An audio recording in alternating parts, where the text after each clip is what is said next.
Bienvenidos a este espacio donde lo extraño cobra vida. Aquí compartimos relatos paranormales, experiencias que han dejado huella y misterios que parecen no tener explicación. No importa si eres un escéptico curioso o un amante de lo sobrenatural, aquí siempre hay un lugar para ti. Apaga las luces, ponte cómodo y acompáñame, porque nunca sabes qué tan real puede ser lo que estás a punto de escuchar. Relato 1. El coleccionista de ojos, San Victorino, Bogotá.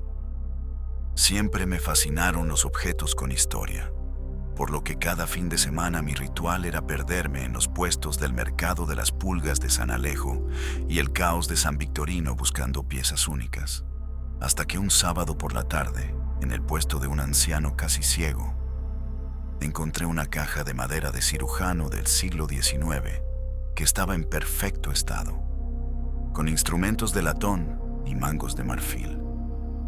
Pero lo que realmente me cautivó fue un frasco de vidrio grueso en un compartimento secreto donde, flotando en un líquido amarillento, había un par de ojos humanos perfectamente conservados de un azul pálido, casi gris.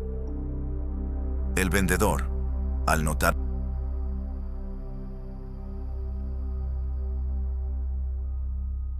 mi interés, me susurró que la caja perteneció a un oftalmólogo francés que se radicó en la Candelaria a finales de 1800. Un hombre que se volvió loco obsesionado con la ventana del alma. Y me dijo que el frasco era un recuerdo de su mejor paciente, vendiéndomelo por una miseria, casi como si quisiera deshacerse de él en lo que fue una compra estúpida, impulsiva y el peor error de mi vida. Llevé la caja a mi apartamento en Teusaquillo y esa misma noche, el horror comenzó de forma sutil mientras leía en mi estudio, pues sentí la inconfundible sensación de ser observado, una sensación intensa y fija en mi nuca que, tras mirar a mi alrededor y confirmar que estaba solo, me hizo posar los ojos en la caja de cirujano que había dejado sobre el escritorio, dándome cuenta de que la sensación venía de allí. Los días siguientes, el fenómeno se intensificó y empecé a ver figuras periféricas, sombras que se desvanecían cuando volteaba mientras el apartamento se volvía frío, hasta que una noche desperté paralizado en mi cama sin poder mover un músculo y, en la esquina de la habitación, vi la silueta de un hombre alto y delgado del que no podía ver su cara. Solo la forma de un sombrero de copa y un maletín de médico, quien estaba inmóvil, simplemente observándome. Y me quedé allí, atrapado en mi propio cuerpo hasta el amanecer, cuando la figura se desvaneció.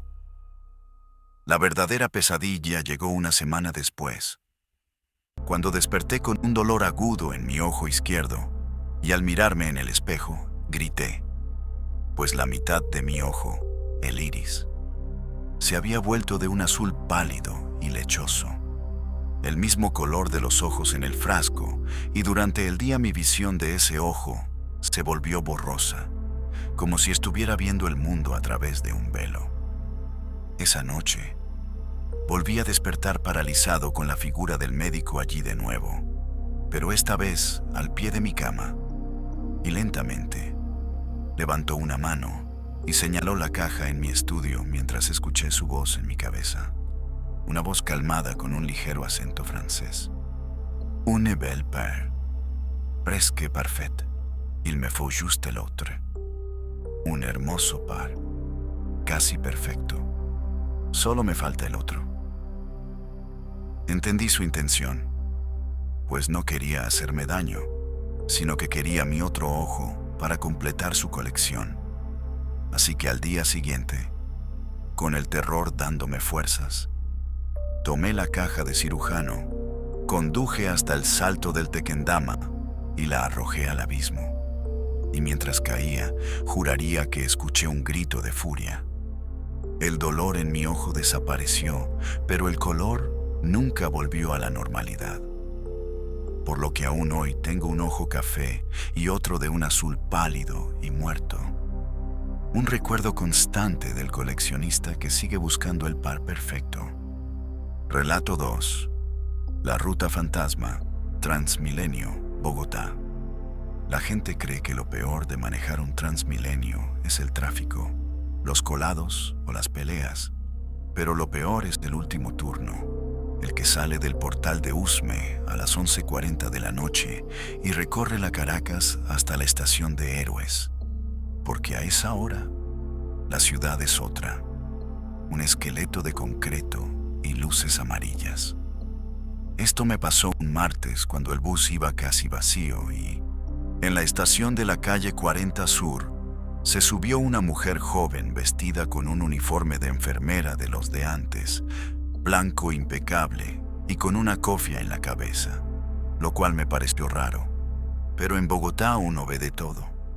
Ella no marcó la tarjeta y se sentó en la primera silla, justo detrás de mí. El bus siguió su ruta sin que nadie más se subiera, y el silencio era total, solo interrumpido por el motor del articulado, hasta que en la estación de la calle 57 escuché un sollozo suave, y al mirar por el espejo retrovisor, vi que la enfermera estaba llorando en silencio, con los hombros temblando y, aunque uno no debe involucrarse, le pregunté por el altavoz si se encontraba bien.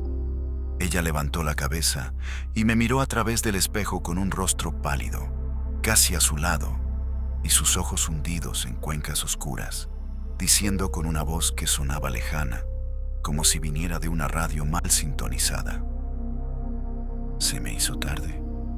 No voy a llegar a mi turno. Sentí un escalofrío, pues algo en su voz y en su mirada estaba mal.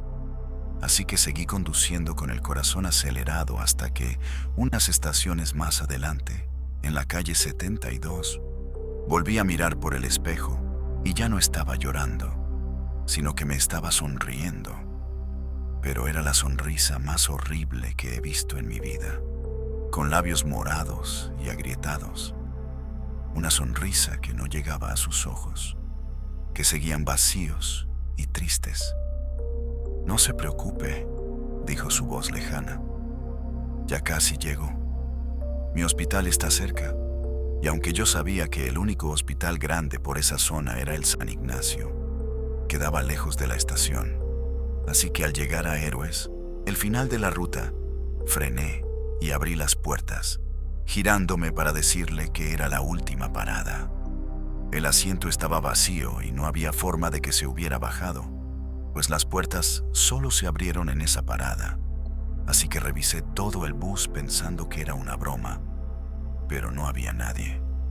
Reporté el bus como asegurado y volví al patio taller en el Portal del Sur, temblando. Cuando le conté la historia a uno de los conductores más viejos, un hombre llamado Efraín, se puso blanco y me llevó a un rincón para contarme que hacía como 20 años, una enfermera del Hospital San Juan de Dios salió de su turno y cogió uno de los últimos buses a casa. Pero el bus fue atracado y a ella, por oponer resistencia, la apuñalaron y la tiraron del bus en movimiento cerca de la calle 40 Sur, donde murió en el asfalto.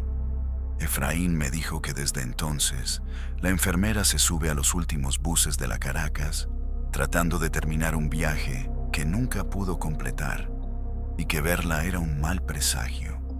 Yo no le creí, hasta que a la semana siguiente tuve un accidente terrible en la misma ruta, y desde ese día nunca más acepté el último turno de la noche. Relato 3. El hombre de la lluvia.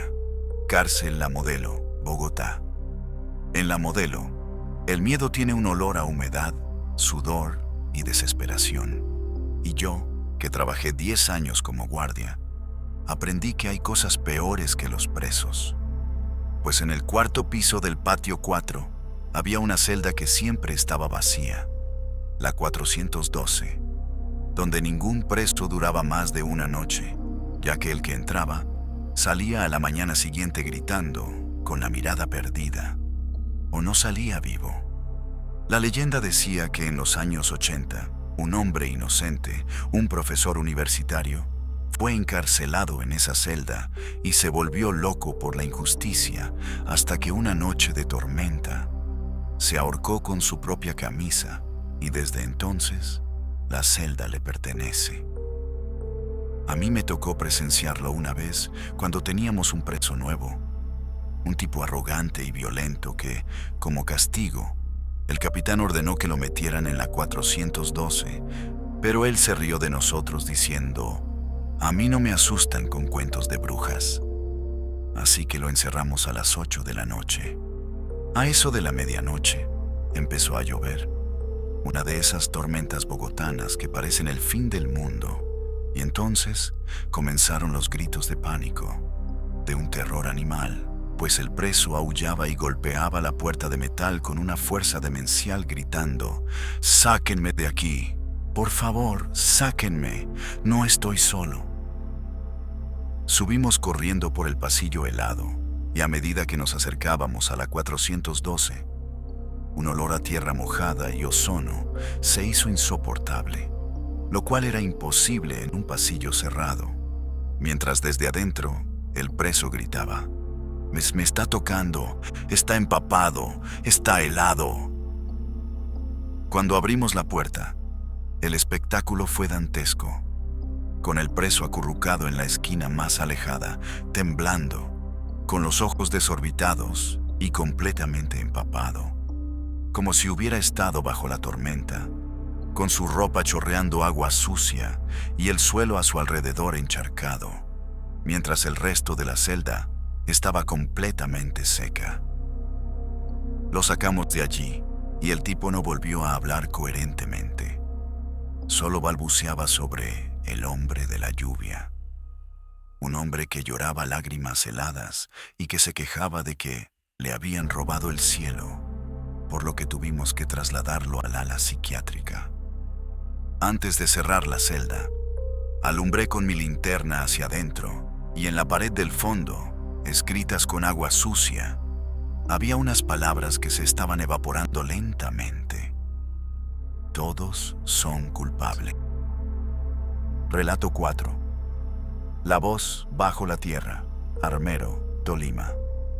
Soy topógrafo y en 2012 mi empresa fue contratada para hacer un nuevo levantamiento del terreno en las ruinas de Armero para un proyecto conmemorativo, un trabajo sombrío que te marca al caminar entre las tumbas, las ruinas y los árboles que crecieron sobre la tragedia. Estábamos usando un georradar para mapear el subsuelo en lo que solía ser el barrio obrero, uno de los más golpeados, cuando una tarde el equipo empezó a registrar una anomalía a unos 5 metros de profundidad. Una cavidad grande, una especie de burbuja de aire que podía ser el sótano de una casa. Y mi compañero, Jorge, sugirió que usáramos un micrófono de contacto para detectar algún flujo de agua subterránea.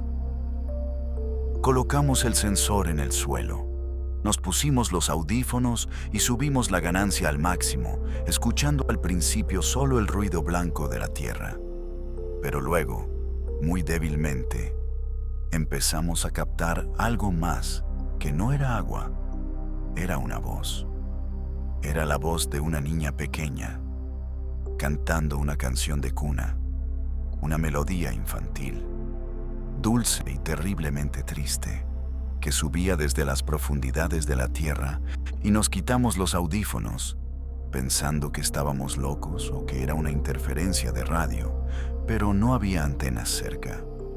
Volvimos a ponernos los audífonos y la voz seguía allí, cantando la misma estrofa una y otra vez.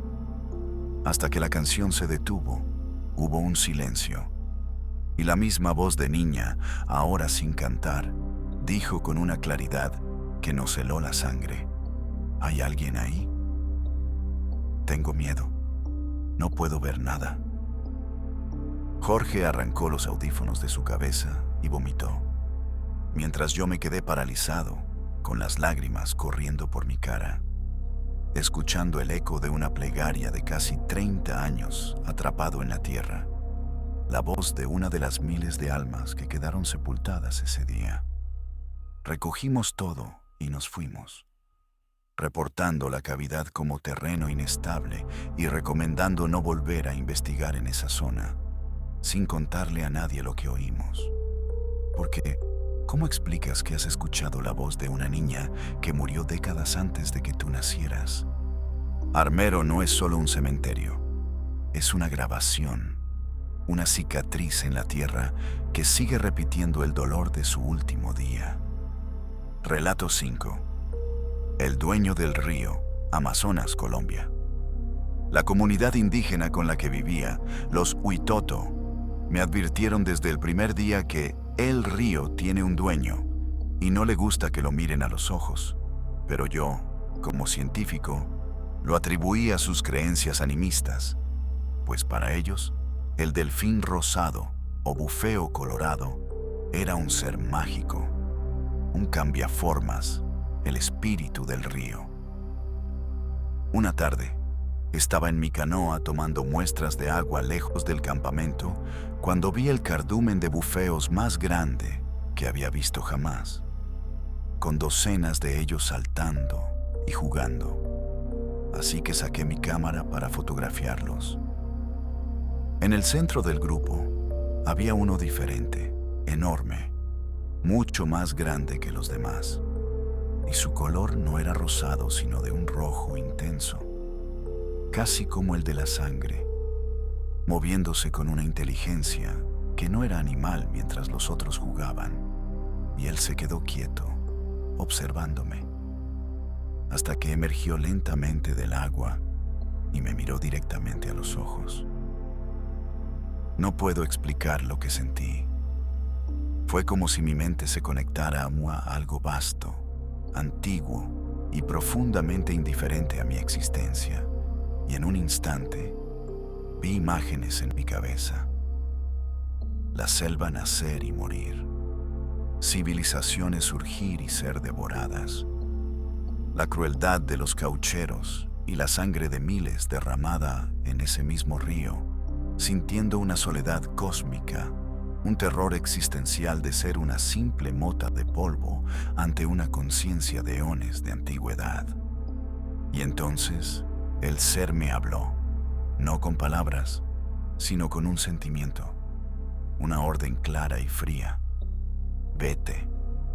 El pánico me invadió y empecé a remar desesperadamente hacia el campamento, pero el gran delfín rojo se sumergió y un instante después, algo golpeó mi canoa desde abajo con una fuerza descomunal, volcándola y arrojándome al agua oscura, donde la corriente me arrastraba y sentía la presencia de algo enorme moviéndose a mi alrededor, hasta que una corriente anómala me empujó con fuerza hacia la orilla, como si el río me estuviera vomitando. Llegué a la orilla, temblando, y esa noche, el chamán de la tribu, sin que yo le dijera nada, se acercó y me dijo: el Moján te perdonó la vida. Le mostraste respeto al sentir miedo. No tientes tu suerte, vuelve a tu mundo. Al día siguiente, recogí mis cosas y me fui, porque la ciencia no tiene herramientas para medir la mirada de un Dios y hay lugares en este mundo que no nos pertenecen, con dueños que no toleran a los intrusos. Relato 6. Lo que se aprende en la morgue, Hospital Universitario del Valle, Cali. Trabajé en la morgue del HIV casi 15 años y uno se acostumbra a la muerte, al olor, a la vista, volviéndose insensible. Pero hay casos que te rompen el blindaje, como cuando recibimos el cuerpo de una joven, víctima de un crimen terrible, cuyo cuerpo estaba destrozado, pero su rostro, extrañamente, estaba sereno.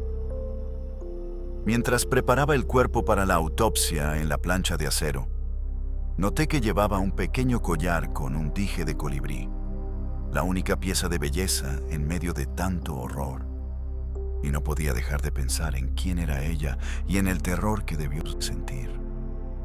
Estaba solo en la sala de autopsias, ya tarde, cuando de repente El sistema de ventilación se apagó y el silencio fue absoluto. Pero en ese silencio escuché un aleteo rápido, como el de un pájaro atrapado. Y aunque miré a mi alrededor sin ver nada, pensé que era el cansancio. Volví al cuerpo y, al abrirle los labios con delicadeza para examinarle la boca, un colibrí, vivo y vibrante, salió disparado, volando frenéticamente por la sala y chocando contra las paredes y las luces, mientras yo me quedaba petrificado, pues no había explicación lógica en esa sala sellada. El pájaro finalmente se posó sobre el pecho de la joven, justo encima de su corazón, y se quedó quieto, mirándome con sus pequeños ojos negros. Y entonces, el cuerpo de la joven en la plancha se arqueó violentamente en una única convulsión, y un suspiro profundo, casi un lamento, llenó la sala. Después de ese suspiro, el colibrí cayó muerto sobre su pecho, y el sistema de ventilación volvió a encenderse, dejándome allí, temblando, durante casi una hora. Nunca puse lo del colibrí en el informe porque nadie me iba a creer. Pero entendí algo esa noche, que la muerte no es instantánea, que el alma a veces se aferra, escondiéndose en el último resquicio de belleza que le queda. Y yo fui testigo del último adiós del alma de esa joven, que se había refugiado en ese colibrí. Relato 7. El pasajero de la niebla. La línea Quindío, Tolima. Mi padre fue transportador toda su vida y cruzar la línea era su pan de cada día, por lo que él me contó esta historia, jurando por la vida de sus hijos que fue real, sobre una noche en la que subiendo desde Calarcá, la niebla se volvió una pared blanca que no dejaba ver a más de 1 metro. Mi padre iba despacio, pegado a la montaña, cuando en una de las curvas más cerradas, vio a un hombre haciendo dedo, lo cual era una locura en medio de la nada, a las 2 de la mañana y con esa niebla. Pero mi padre era de los de antes, así que frenó. El hombre era un campesino de unos 50 años, con ruana y sombrero, que se subió en silencio y solo dijo: «Gracias, patrón. Voy aquí arriba nomás». Pero el frío que entró con él al camión no era normal. Era un frío de páramo, un frío que calaba los huesos. Mi padre siguió subiendo e intentó hablarle al hombre, pero este solo respondía con monosílabos, mirando fijamente la carretera, como si buscara algo, hasta que después de unos 10 minutos de un silencio incómodo, el campesino dijo de repente: «Aquí es, patrón. Déjeme aquí nomás». Mi padre miró a su alrededor y vio que estaban en medio de una curva ciega, con el abismo a un lado y la pared de roca al otro, sin nada a la vista. Así que le preguntó: «¿Pero dónde va a coger, don? Aquí no hay nada». El hombre lo miró por primera vez con unos ojos tristes y cansados y dijo: «Es que aquí me quedé la última vez», tras lo cual abrió la puerta y se bajó. Mi padre, confundido, se asomó por la ventana para ver qué hacía, pero el hombre no caminó hacia la montaña ni hacia el borde. Simplemente dio 2 pasos y se desvaneció en la niebla. Se esfumó. Aterrado, mi padre aceleró y no paró hasta llegar a Ibagué, donde en el paradero de camioneros contó la historia y un viejo le dijo que no era el primero al que le pasaba, contándole que años atrás un bus se fue por ese mismo abismo en una noche de niebla y murieron todos, incluyendo un campesino que iba a visitar a su hija enferma en Ibagué. Dicen que el campesino todavía está en esa curva, esperando que alguien lo recoja para poder terminar el viaje y llegar a un destino al que nunca llegó.